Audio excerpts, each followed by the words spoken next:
എന്നിട്ട് കേരളത്തിൽ നമ്മുടെ ഗവർണറുടെ ആസ്ഥാനമായ ലോക്ഭവനില്, പണ്ടതിന്റെ പേര് രാജ്ഭവൻ എന്നായിരുന്നു, പിന്നീട് ലോക്ഭവൻ എന്നായി, ജനങ്ങളുടെ സ്ഥലം, അങ്ങനെ ഒരു വിപ്ലവകരമായ മാറ്റം പേരിലൊക്കെ കൊണ്ടുവന്നതാണ്.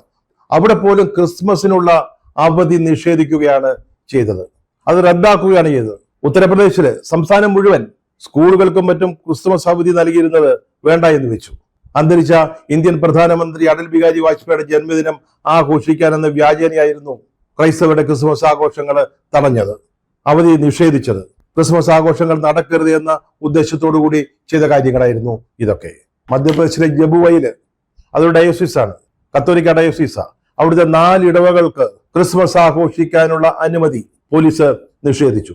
സർക്കാരില് സംഘപരിവാരം നടത്തിയ സമ്മർദ്ദത്തെ തുടർന്നായിരുന്നു. ബറേലിയിലെ ഒരു ദേവാലയത്തിലെ ക്രിസ്മസ് ആഘോഷങ്ങൾക്ക് തടസ്സമുണ്ടാക്കിയത്, അല്ലെങ്കിൽ അത് അലങ്കോലപ്പെടുത്തിയത് ദേവാലയത്തിന് മുമ്പിൽ ഹനുമാൻ ചാലീസ ചൊല്ലിക്കൊണ്ടാണ്. ഹനുമാൻ ചാലീസ എവിടെയും ചൊല്ലാം, ഭക്തർക്ക് അതിനുള്ള എല്ലാ അവകാശങ്ങളും ഉണ്ട്. പക്ഷേ ക്രിസ്മസ് ആഘോഷം നടക്കുന്ന ഒരു ദേവാലയത്തിന് മുമ്പിൽ ഇത് ചൊല്ലുകയും ക്രിസ്മസ് ആഘോഷങ്ങൾ തടസ്സപ്പെടുത്തുകയുമാണ് ചെയ്തത്.